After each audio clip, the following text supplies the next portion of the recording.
In the summer of 1944, the United States possessed a bomber so far beyond anything else flying that its technical specifications remained classified, even from many of America's own wartime allies.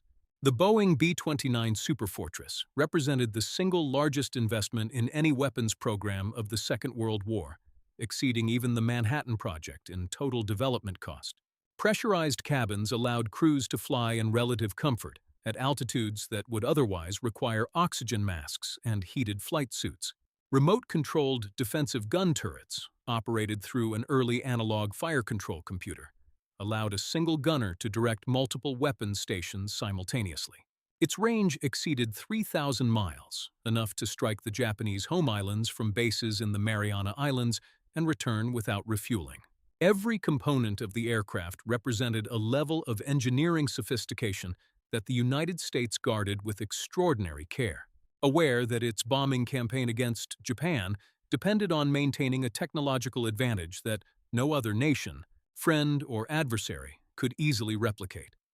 It was precisely this aircraft, considered irreplaceable and unrepeatable outside American industrial capacity, that fell into Soviet hands not through espionage or battlefield capture, but through the mundane mechanics of a damaged airplane looking for the nearest safe runway. Between July and November of 1944, 4 separate B-29s, flying bombing missions against Japanese targets from bases in China, suffered mechanical damage or combat damage, severe enough that their crews made the decision to divert to the nearest available airfield, rather than risk a return flight over hostile or open ocean territory. The nearest available airfields, in each case, happened to be located in Soviet territory in the Russian Far East, near Vladivostok. What followed would become one of the most consequential acts of aviation reverse engineering in the 20th century. The diplomatic situation surrounding the stranded B-29s was, from the outset, unusually delicate. In the summer of 1944, the Soviet Union remained formally neutral in the Pacific War, bound by a non-aggression pact with Japan, even as it fought alongside the United States and Britain against Germany in Europe. Under the international laws governing neutral territory, Soviet authorities were technically obligated to intern any belligerent military aircraft and personnel that landed within their borders, a legal formality that both sides understood and, for a period, both sides quietly accepted as the price of avoiding a wider diplomatic incident. American aircrews who landed the damaged bombers were treated correctly, if firmly, as internees rather than prisoners, housed in relatively comfortable conditions and, eventually, through a carefully choreographed process that avoided any official acknowledgement of what was happening, allowed to escape southward toward Soviet-controlled territory bordering Iran, from which they made their way back to American lines. The aircraft themselves, however, were not returned. All 4 B-29s were formally interned by Soviet authorities and flown to airfields near Moscow, where they came under the direct attention of the Soviet aviation industry and, ultimately, under the personal direction of Soviet leader Joseph Stalin himself, who recognized in the stranded bombers an opportunity that Soviet industry had been unable to achieve through its own indigenous long-range bomber programs. In June 1945, Stalin issued a directive to aircraft designer Andrei Tupolev that would come to define the next several years of Soviet strategic aviation policy. Reproduce the B-29 exactly, component for component, without deviation, and have a working Soviet copy ready for production within the shortest possible time frame. This was not a request to study the American bomber for inspiration, nor to incorporate select design elements into an existing Soviet program. It was an order for wholesale, precise duplication, an approach so exacting that Tupolev's design bureau was instructed to replicate manufacturing tolerances measured in fractions of a millimeter, reproduce American paint specifications, and even copy a repair patch that had been welded onto one of the interned aircraft's fuselage during earlier combat damage, on the assumption that any deviation from the original might introduce an unknown structural or aerodynamic risk. The scale of this undertaking becomes clear when considering the industrial gap it required Soviet engineers to bridge. Soviet aviation industry in 1945 operated primarily on the metric system, using different gauge standards for sheet metal, different screw thread specifications, and different electrical wiring conventions than American industry's imperial measurements. Reproducing the B-29 exactly meant either converting every single component's specifications into metric equivalents, which risked introducing dimensional errors across thousands of interconnected parts, or manufacturing an entirely parallel set of imperial standard tooling, dies, and production equipment that did not otherwise exist anywhere in the Soviet industrial base.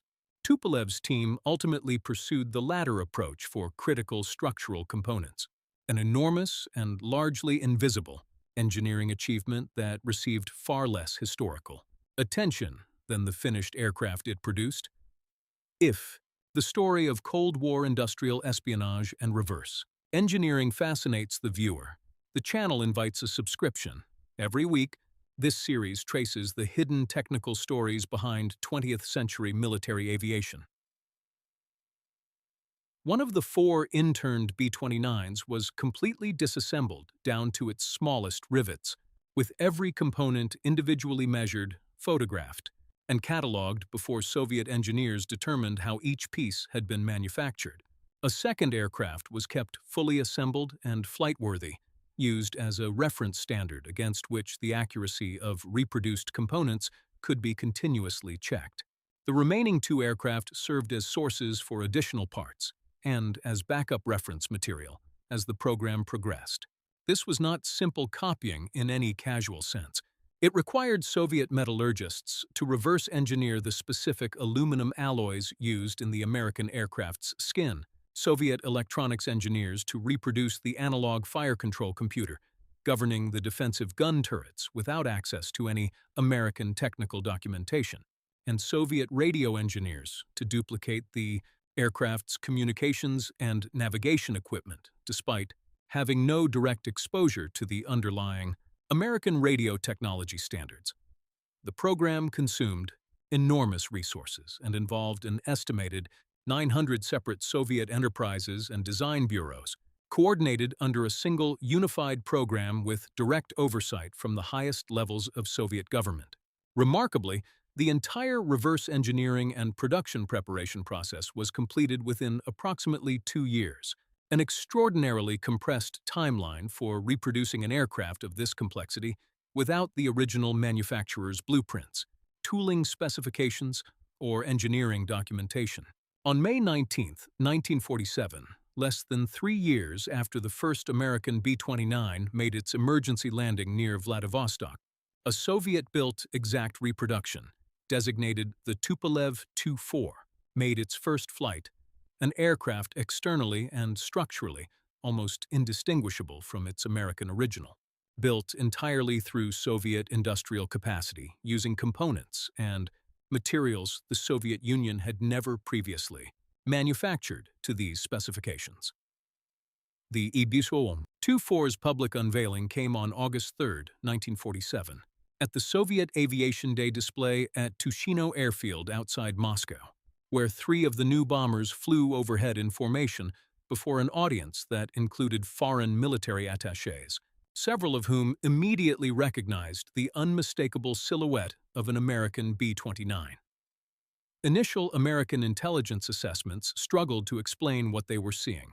Some analysts speculated, briefly and incorrectly, that the aircraft on display might simply be interned American bombers being flown by Soviet crews for propaganda purposes, rather than accepting the more unsettling possibility that the Soviet Union had achieved full domestic production of a bomber the United States considered years beyond Soviet industrial capability. The strategic implications, once confirmed, were profound. The Tu-4 gave the Soviet Union, for the first time, a long-range bomber genuinely capable of reaching targets across the continental United States from Soviet territory, a capability Soviet strategic aviation had entirely lacked prior to this program. This capability arrived at a particularly consequential moment. Combined with the Soviet Union's first successful atomic weapons test in August 1949, The Tu-4 provided the physical means to potentially deliver a Soviet nuclear weapon against American targets, transforming an abstract Soviet nuclear capability into a concrete strategic threat with an identifiable delivery mechanism. American defense planners, who had previously assumed a comfortable, multi-year lead over Soviet strategic aviation capability, found that assumption erased almost overnight by an aircraft built entirely from the reverse-engineered blueprint of their own bomber. Soviet industry ultimately produced an estimated 847 to 1,200 Tu-4 bombers between 1947 and 1952, figures that vary across different historical sources but that in either case represented a substantial and rapid buildup of Soviet strategic bomber strength, achieved through a manufacturing base that had needed to invent entirely new production capabilities to complete the task. The Tu-4 served as the backbone of Soviet strategic aviation throughout the early 1950s, equipping numerous bomber regiments and providing the training foundation for an entire generation of Soviet strategic aviation crews and commanders, several of whom would go on to lead the jet-powered bomber programs that eventually replaced the piston-engine Tu-4 in Soviet service. Despite its origins as an exact reproduction of a 1944 American design, the Tu-4 did not remain frozen in that original configuration. Soviet engineers, having fully internalized the aircraft's underlying design principles through the reverse engineering process, began developing indigenous variants and derivatives throughout the early 1950s, including specialized reconnaissance versions, an airborne early warning variant, and even an experimental parasite fighter carrier configuration designed to extend fighter escort range for deep penetration missions. By the mid-1950s, however, the introduction of genuinely indigenous Soviet jet-powered strategic bombers, particularly the Tupolev Tu-16, rendered the piston-engine Tu-4 strategically obsolete in much the same way that jet aircraft were simultaneously rendering Britain's Avro Lincoln and America's own remaining B-29 fleet obsolete. The Tu-4 was progressively withdrawn from frontline Soviet bomber regiments throughout the late 1950s, though a number of airframes continued in secondary roles, including early airborne warning and reconnaissance duties, well into the 1960s. The Tu-4 program occupies an unusual position in the history of 20th-century military aviation, an aircraft whose primary historical significance lies not in its own combat record, which was essentially non-existent, but in what its very existence demonstrated about the limits of technological secrecy in an industrial age. The United States had assumed, reasonably by the standards of the time, that an aircraft as sophisticated as the B-29 represented years, if not a full technological generation, of exclusive American advantage.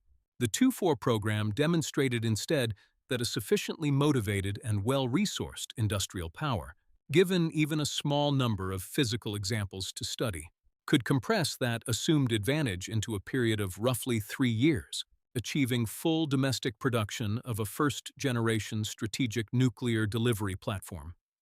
The 4 American aircrews whose damaged bombers made emergency landings near Vladivostok in 1944 had, in each case, made a reasonable and defensible operational decision under difficult combat circumstances, prioritizing crew survival over aircraft recovery in a war where thousands of American aircraft were being lost to combat damage and mechanical failure on a weekly basis. None of them could have anticipated that their 4 individual, seemingly minor operational choices would collectively hand the Soviet Union the technical foundation for its entire early strategic bomber force, accelerating Soviet nuclear delivery capability by what some post-war assessments estimated as several years compared to what an indigenous Soviet development program might otherwise have achieved.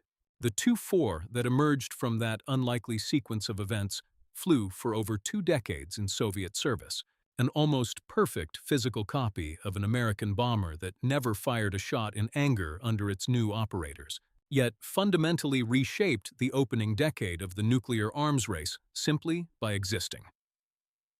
Viewers interested in this story of Cold War aviation and unexpected technology transfer are directed to a related story. What became of Britain's own strategic bomber fleets, the Lancaster and the Vulcan, in the decades following the Second World War? Thanks for watching.